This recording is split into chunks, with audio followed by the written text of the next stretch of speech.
Advocate Shankuttidas, രാഷ്ട്രീയ കാരണങ്ങളാൽ നിയമസഭയുടെ ജനാധിപത്യപരമായി തിരഞ്ഞെടുക്കപ്പെട്ട ഒരു സഭയുടെ താൽപ്പര്യത്തെ ഇനി ഗവർണർ ഹനിക്കാൻ പാടില്ല എന്നൊരു പൊളിറ്റിക്കൽ കോൺസ്റ്റിറ്റ്യൂഷണൽ സ്റ്റേറ്റ്മെന്റ് ആയിരുന്നില്ലേ സുപ്രീം കോടതി വിധി? ആ സുപ്രീം കോടതി വിധിയെ ഗവർണറായ ആർലേക്കർ വിമർശിക്കുന്നത് സംഘപരിവാറിന്റെ അജണ്ട ഇനി നടപ്പാക്കില്ല എന്ന നൈരാശ്യത്തിൽ നിന്നാണ്. അഡ്വക്കേറ്റ് ശങ്കുട്ടിദാസ്. അങ്ങനെ എനിക്ക് തോന്നുന്നില്ല. നോക്കൂ, ഇത് തമിഴ്നാട് ഗവർണറുമായി ബന്ധപ്പെട്ട് തമിഴ്നാട്ടിലെ 10 ബില്ലുമായി ബന്ധപ്പെട്ടൊരു കേസാണ്. ആ കേസ് ഗവർണറും സുപ്രീം കോടതിയും തമ്മിലാണ്. ഞാൻ ഗവർണറെ അല്ല ഈ ചർച്ചയിൽ റെപ്രസെൻ്റ് ചെയ്യുന്നത്, ഞാൻ ഭാരതീയ ജനതാ പാർട്ടിയാണ്. എന്നാൽ ഭരണഘടനയെ സ്നേഹിക്കുന്ന, ഈ രാജ്യത്തെ നിയമവ്യവസ്ഥിതിയെ സ്നേഹിക്കുന്ന, ഇവിടുത്തെ നിയാമകമായിട്ടുള്ള പ്രക്രിയയിൽ വിശ്വസിക്കുന്ന ഏതൊരാളെ സംബന്ധിച്ചിടത്തോളവും ആശങ്കയുണ്ടാക്കുന്നൊരു വിധിയാണ് സുപ്രീം കോടതി പുറപ്പെടുവിച്ചിട്ടുള്ളത് എന്നത് പറയാതിരിക്കാൻ നിവൃത്തിയില്ല. കാരണം ഭരണഘടനയിലെ വാചകങ്ങളെ ഇൻ്റർപ്രറ്റ് ചെയ്യേണ്ട അധികാരം മാത്രമേ സുപ്രീം കോടതിക്കുള്ളൂ. ഭരണഘടനയിൽ വാചകങ്ങൾ എഴുതി ചേർക്കാനോ കൺസ്ട്രക്ട് ചെയ്യാനോ ഉള്ള അധികാരം സുപ്രീം കോടതിക്കില്ല. നമ്മൾ സ്റ്റേറ്റിൻ്റെ അധികാരങ്ങളെ മൂന്നാക്കി ഭാഗിക്കുന്നതിൽ ലെജിസ്ലേച്ചർ, എക്സിക്യൂട്ടീവ്, ജുഡീഷ്യറി എന്ന് പറയുന്നതിൽ നിയമനിർമ്മാണത്തിനുള്ള അധികാരം നമ്മൾ ലെജിസ്ലേച്ചറിനാണ് കൊടുത്തിട്ടുള്ളത്. അങ്ങനെ നിർമ്മിച്ചിട്ടുള്ള നിയമം നടപ്പാക്കാനുള്ള അധികാരം നമ്മൾ എക്സിക്യൂട്ടീവിനാണ് കൊടുത്തിട്ടുള്ളത്. അങ്ങനെ നിയമം നിർമ്മിച്ചതിലോ അത് നടപ്പാക്കിയതിലോ എന്തെങ്കിലും പോരായ്മയുണ്ടോ എന്ന് പരിശോധിക്കാനുള്ള അധികാരമാണ് ജുഡീഷ്യറിക്ക് കൊടുത്തിട്ടുള്ളത്. Judiciary watch dog of the കോൺസ്റ്റിറ്റ്യൂഷനാണ്. ഭരണഘടനയുടെ സംരക്ഷണമാണ് അതിൻ്റെ ഉത്തരവാദിത്തം. ഭരണഘടനയിൽ പുതുതായിട്ട് കാര്യങ്ങൾ എഴുതി ചേർക്കാനോ കൂട്ടിച്ചേർക്കാനോ കൺസ്ട്രക്ട് ചെയ്യാനോ സാധിക്കില്ല. അതിന് ആർട്ടിക്കിൾ 368 പ്രകാരം ഭരണഘടന തന്നെ ചുമതലപ്പെടുത്തിയിരിക്കുന്ന ഇന്ത്യൻ പാർലമെൻറ്റിനെയാണ്. അങ്ങനെ ഇരിക്കെ ഇന്ത്യൻ ഭരണഘടനയിലെ ഒരു പ്രൊവിഷനിൽ ഇല്ലാത്തൊരു കാര്യം, ഭരണഘടനാ നിർമ്മാതാക്കൾ പോലും വിഭാവനം ചെയ്യാത്തൊരു കാര്യം, ആ ഭരണഘടനാ നിർമ്മാതാക്കൾ വളരെ കൃത്യമായിട്ട് രാഷ്ട്രപതിക്കോ ഗവർണർക്കോ കൊടുത്തിട്ടുള്ള ഒരു അധികാരം പിടിച്ചെടുക്കുന്ന മട്ടിൽ ഇന്ത്യൻ ജുഡീഷ്യറി ഒരു കൺസ്ട്രക്ഷൻ നടത്തുമ്പോൾ, അതും ഒരു ഭരണഘടനാ ബെഞ്ചല്ല നടത്തുന്നത്, കേവലം 2 അംഗങ്ങൾ മാത്രമുള്ള ഒരു സിവിൽ റിട്ട് കേൾക്കുന്ന ഒരു ഡിവിഷൻ ബെഞ്ചാണ് നടത്തുന്നത് എന്ന് പറയുമ്പോൾ സ്വാഭാവികമായിട്ടും ആളുകൾക്ക് ആ കാര്യത്തിൽ ആശങ്കയുണ്ടാവും. നമ്മൾ കഴിഞ്ഞ ദിവസങ്ങളിലൊക്കെ ചർച്ച ചെയ്തത് ആർട്ടിക്കിൾ 200 പറ്റിയിട്ടാണ്. ആർട്ടിക്കിൾ 200 പ്രശ്നം കഴിഞ്ഞ ചർച്ചകളിലെല്ലാം ഞാൻ വിശദീകരിച്ചിട്ടുണ്ട്. Article 200 as soon as possible എന്ന് മാത്രമേ പറയുന്നുള്ളൂ. വേണമെങ്കിൽ ഭരണഘടനാ നിർമ്മാതാക്കൾക്ക് കൃത്യമായിട്ട് ടൈം ലൈൻ അതിൽ ഫിക്സ് ചെയ്യാമായിരുന്നു. അങ്ങനെ ചെയ്യാതിരുന്നത് ഗവർണർക്ക് ഡിസ്ക്രിപ്ഷൻ കൊടുക്കാനാണ്. അവിടെ സുപ്രീം കോടതി കയറി ടൈം ലൈൻ പറയുമ്പോൾ ഭരണഘടനാ നിർമ്മാതാക്കളുടെ ഇൻറ്റൻഷനെതിരെയാണ് പ്രവർത്തിക്കുന്നത്. ഈ ചർച്ചകളൊക്കെ നമ്മൾ കഴിഞ്ഞതാണ്. അപ്പോഴും article 200 as soon as possible എന്നൊരു വാക്കുണ്ടായിരുന്നു, എന്നൊരു പിടിവള്ളി ഉണ്ടായിരുന്നു. ഇന്നിപ്പോൾ ജഡ്ജ്മെൻറ്റ് വന്നപ്പോൾ നമ്മൾ കാണുന്നത് എന്താ? ആർട്ടിക്കിൾ 200 മാത്രമല്ല, ആർട്ടിക്കിൾ 201 ഉണ്ട് സുപ്രീം കോടതിയുടെ ഇടപെടൽ. ആർട്ടിക്കിൾ 201 പ്രസിഡന്റ് ഒരിക്കൽ റിസർവ് ചെയ്തിട്ടുള്ള ബില്ലിൻ്റെ മുകളിൽ എങ്ങനെയാണ് അസെൻഡ് ചെയ്യേണ്ടത് എന്ന് പറയുന്ന പ്രൊവിഷനാണ്. ഗവർണർക്ക് മേലെ മാത്രമല്ല, പ്രസിഡന്റിന് മേലെയും സമയപരിധി ബാധകമാക്കിയിരിക്കുകയാണ് ബഹുമാനപ്പെട്ട സുപ്രീം കോടതി ചെയ്തിരിക്കുന്നത്. ഈ ജഡ്ജ്മെൻറ്റിലുള്ള ക്ലോസ് 3 പറയുന്നു, ഒരിക്കൽ ഒരു ബില്ല് റിസർവ് ചെയ്ത് പ്രസിഡന്റിൻ്റെ അസെൻറ്റിനോ പരിഗണനയ്ക്കോ വേണ്ടി അയച്ചു കഴിഞ്ഞാൽ പ്രസിഡന്റ് 3 മാസത്തിനുള്ളിൽ അതിൽ തീരുമാനമെടുക്കാത്ത പക്ഷം പ്രസിഡന്റിനെതിരെ സുപ്രീം കോടതിയിൽ റിറ്റ് ഓഫ് മാൻഡമസ് ഫയൽ ചെയ്യാൻ സംസ്ഥാന ഗവൺമെൻറ്റുകൾക്ക് അധികാരം ഉണ്ടാവുന്നത്. റിറ്റ് ഓഫ് മാൻഡമസ് എന്താ? ഒരു പൗരൻ്റെ പൗരാവകാശം ലംഘിക്കപ്പെട്ടാൽ, മൗലികാവകാശം ലംഘിക്കപ്പെട്ട് കഴിഞ്ഞാൽ അതിനെതിരെ ആർട്ടിക്കിൾ 32 പ്രകാരമോ 226 പ്രകാരമോ ബഹുമാനപ്പെട്ട സുപ്രീം കോടതിയെയോ ഹൈക്കോടതിയോ സമീപിക്കാനുള്ള 5 പ്രൊവിഷനിൽ ഒന്നാണ് writ of mandamus. Writ of മാൻഡമസിലൂടെ എന്താ ചെയ്യുക? ആ കാര്യം ചെയ്യ് എന്ന് കോടതി നിർദ്ദേശിക്കും. ലെറ്റ് ഇറ്റ് ബി ഡൺ എന്ന് കോടതി നിർദ്ദേശിക്കും. ഇവിടെ സംസ്ഥാന സർക്കാരുകളോട് പറയുകയാണ്, 3 മാസത്തിനുള്ളിൽ പ്രസിഡന്റ് അസെന്റ് കൊടുത്തിട്ടില്ലെങ്കിൽ റിറ്റ് ഓഫ് മാൻഡമസിലൂടെ സുപ്രീം കോടതിയെ സമീപിച്ചോളാം. സുപ്രീം കോടതി പ്രസിഡന്റിന് മാൻഡമസ് കൊടുക്കുമോ? പ്രസിഡന്റിനോട് 3 മാസത്തിനുള്ളിൽ ബില്ല് അസെന്റ് ചെയ്തോളണം എന്ന് പറയുമോ? ആ കാര്യത്തിൽ ഞങ്ങൾക്ക് ജുഡീഷ്യൽ റിവ്യൂ ഉണ്ടോ? അതിന് അധികാരം സ്വയമേവ സുപ്രീം കോടതി ഏറ്റെടുത്തിരിക്കുകയാണ്. ആർട്ടിക്കിൾ 200 ആർട്ടിക്കിൾ 201 ജുഡീഷ്യൽ റിവ്യൂവിൻ്റെ ഒരു സ്കോപ്പ് ഇല്ല. അത് ഗവർണറുടെ ഡിസ്ക്രിഷണറി അതോറിറ്റിയാണ്. കാരണം അത് എക്സിക്യൂട്ടീവിൻ്റെ ഫംഗ്ഷനാണ്. നമ്മളിവിടെ ഒരു division of separation of powers ഉണ്ട്. ഓരോരുത്തർക്കും നിർദ്ദിഷ്ടമായിട്ടുള്ള അധികാര പരിധികളുണ്ട്. ഇവിടെ ഒരു system of cheques and balances ഉണ്ട്. അങ്ങോട്ടും ഇങ്ങോട്ടും പരിശോധിക്കാനുള്ളൊരു വ്യവസ്ഥതയുണ്ട്. സുപ്രീം കോടതി ഒരു ഉത്തരവ് പറഞ്ഞാൽ ആ ഉത്തരവ് പരിശോധിക്കാൻ ഗവർണർക്കോ പ്രസിഡന്റിനോ അധികാരമുണ്ട്. ഇപ്പോൾ സുപ്രീം കോടതി സുദീർഘമായിട്ടുള്ള വിചാരണയൊക്കെ നടത്തിയിട്ട് ഒരാളെ കുറ്റവാളിയാണെന്ന് കണ്ടു. ഒരു സെഷൻസ് കോടതിയും അതിന് മേലെ ഹൈക്കോടതിയും അതിന് മേലെ സുപ്രീം കോടതിയും 25 കൊല്ലം കൊണ്ട് വിചാരണ നടത്തിയിട്ട് ഒരാൾ കുറ്റവാളിയാണെന്ന് കൊണ്ട് അയാളെ വധശിക്ഷയ്ക്ക് വിധിച്ചു. അയാളെ വേണമെങ്കിൽ പാർഡൻ ചെയ്യാൻ ഗവർണർക്കോ പ്രസിഡന്റിനോ അധികാരമുണ്ട്. പക്ഷെ അത് ഡിസ്ക്രിപ്ഷൻ ഇല്ലാണ്ട്, വേണ്ടത്ര അവധാനതയില്ലാതെ അലക്ഷ്യമായിട്ട് ആരും ഉപയോഗിക്കാറില്ല. ആ കാര്യത്തിലെല്ലാം ഓരോ ഓർഗൻ്റെയും അധികാരത്തെയും അവരുടെ സ്ഥാനത്തെയും മാനത്തെയും പരിഗണിച്ചുകൊണ്ടുള്ള ഇടപെടലേ നടത്താറുള്ളൂ. എന്നാൽ ഇവിടെ സംഭവിച്ചത് എന്താ?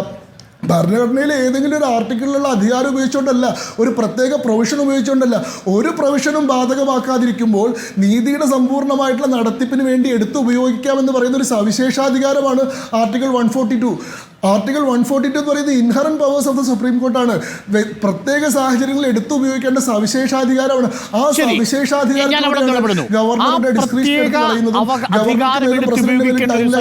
സാഹചര്യം തമിഴ്നാട്ടിൽ ഉണ്ടായിരുന്നില്ലേ അഡ്വക്കേറ്റ് ശങ്കുട്ടിദാസ്?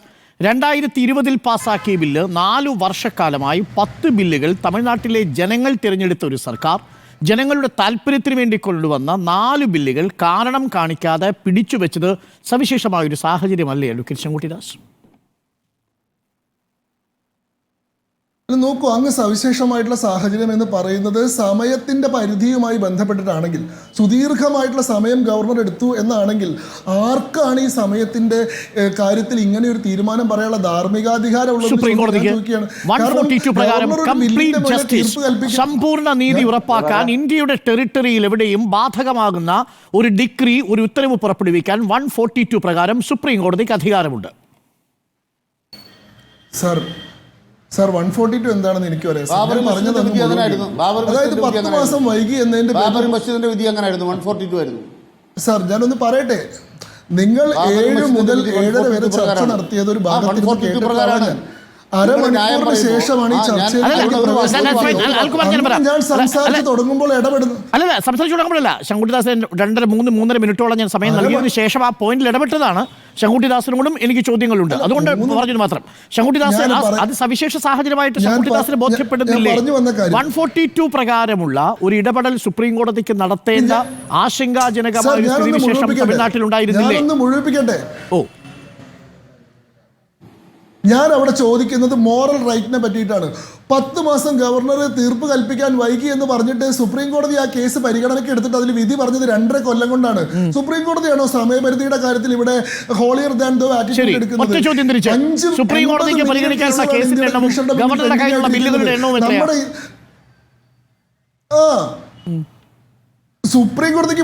കേസുകളുടെ എണ്ണം ഞാൻ പറഞ്ഞുതരാം. 50 മില്യൺ കേസുകളാണ്, 5 കോടി കേസുകളാണ്.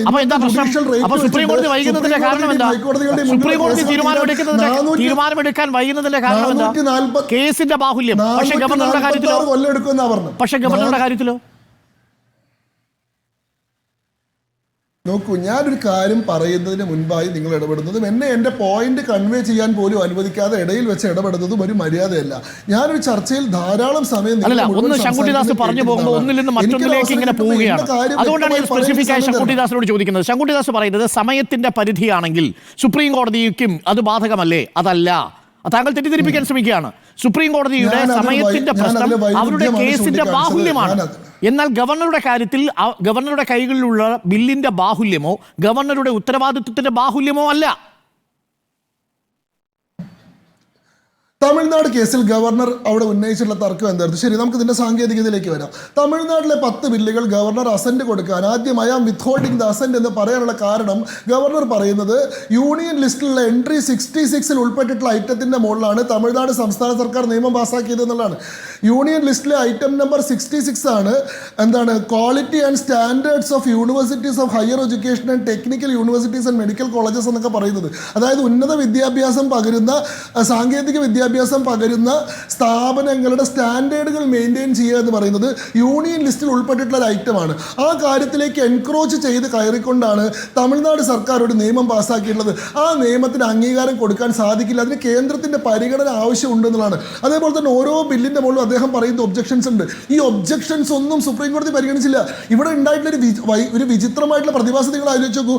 ഗവർണർ പ്രൊസീജിയർ കംപ്ലൈ ചെയ്തിട്ടില്ല എന്ന് പറഞ്ഞിട്ട് ആ ബില്ലുകളെല്ലാം ഡീം ടു ബി ഫിറ്റ് ആയിട്ട് സുപ്രീം കോടതി പരിഗണിച്ചു, ഡീം ടു ബി പാസ്ഡ് ആയിട്ട്. അതായത് ആ ബില്ലിന്റെ മെറിറ്റ് എന്താണ്, ആ ബില്ലിൽ പറഞ്ഞിട്ടുള്ള കാര്യങ്ങൾ ശരിയാണോ, അവിടെ ഒരു റിപ്പഗ്നൻസി ഉണ്ടോ, അവിടെ കേന്ദ്ര നിയമങ്ങളുമായിട്ട് അതിനൊരു കോൺട്രഡിക്ഷൻ വരുന്നുണ്ടോ എന്നൊന്നും പരിശോധിക്കാതെ ഗവർണർ സമയത്ത് അസന്റ് കൊടുക്കാത്തത് കൊണ്ട് ഈ ബില്ലുകൾക്ക് അസന്റ് കിട്ടിയതായി പരിഗണിക്കുന്നു എന്ന് പറഞ്ഞു. ഇപ്പൊ എന്താ സംഭവിച്ചത്? തമിഴ്നാട് സർക്കാർ ഇന്നലെ ഈ പറയുന്ന 10 ബില്ലുകളും എക്സ്ട്രാ ഓർഡിനറി ഗസറ്റിൽ വിജ്ഞാപനം ചെയ്തിട്ട് നിയമമാക്കി. രാഷ്ട്രപതിയുടെയോ ഗവർണറുടെയോ അനുമതി ഇല്ലാതെ, ഒപ്പില്ലാതെ ഈ 10 നിയമങ്ങളും നിയമങ്ങളായിട്ട് വന്നിരിക്കുകയാണ്. ഇതിന്റെ ഭവിഷ്യത്ത് എന്താ സംഭവിക്കാൻ പോകുന്നത്? തമിഴ്നാട്ടിൽ അടുത്ത കൊല്ലം മുതൽ നീറ്റ് പരീക്ഷ ബാധകമല്ലാതെയാവും. +2 മാർക്കിന്റെ അടിസ്ഥാനത്തിൽ വേണമെങ്കിൽ തമിഴ്നാട്ടിൽ മെഡിക്കൽ കോളേജിലേക്ക് അഡ്മിഷൻ കൊടുക്കാൻ സാധിക്കും.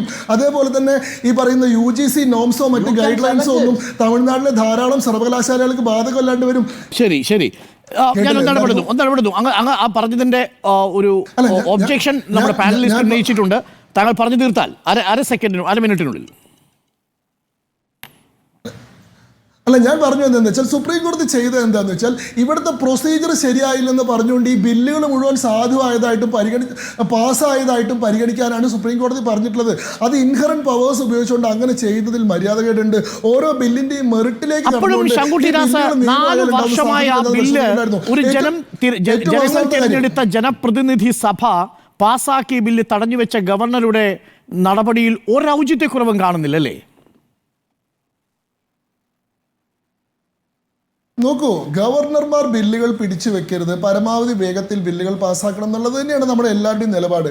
എന്നാൽ ഭരണഘടന ഗവർണർക്ക് മേലെ ഒരു പ്രത്യേകമായിട്ടുള്ള ടൈം ലൈൻ ഇമ്പോസ് ചെയ്തിട്ടില്ലാത്തിടത്തോളം കാലം ഇതിലൊരു കൃത്യമായിട്ടുള്ള ഇത്ര സമയത്തിനുള്ളിൽ ചെയ്തിരിക്കണമെന്ന് പറഞ്ഞിട്ടില്ലാത്ത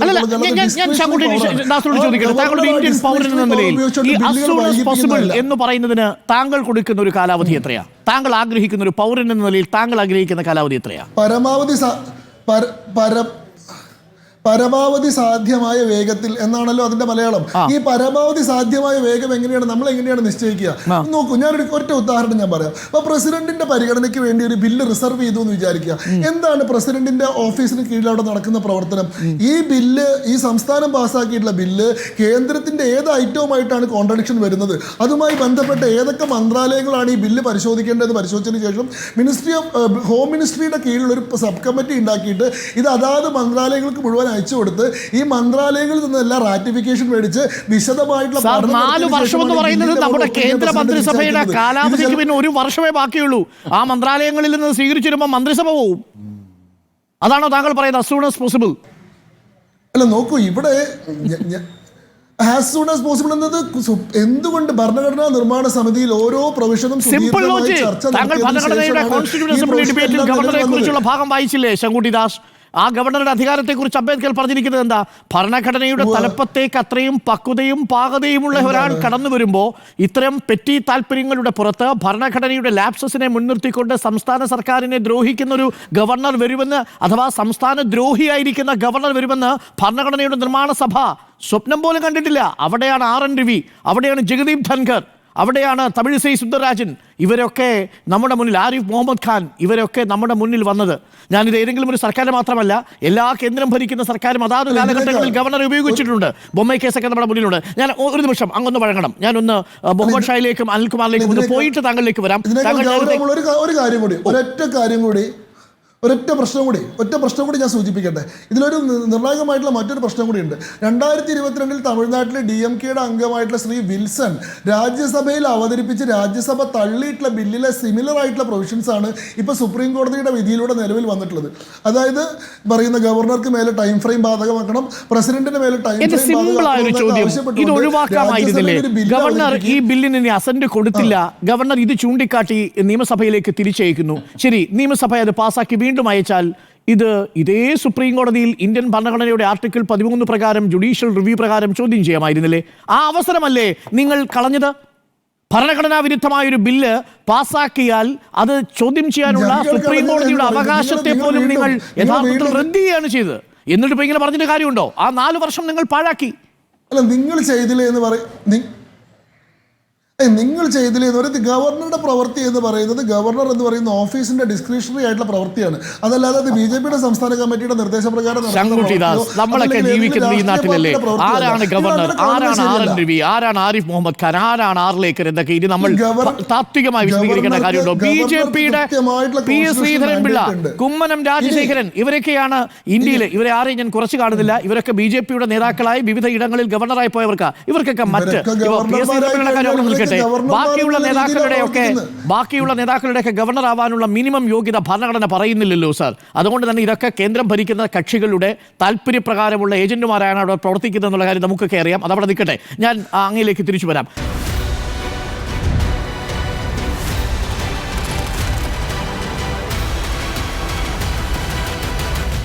Debate with Dr. Arun Kumar.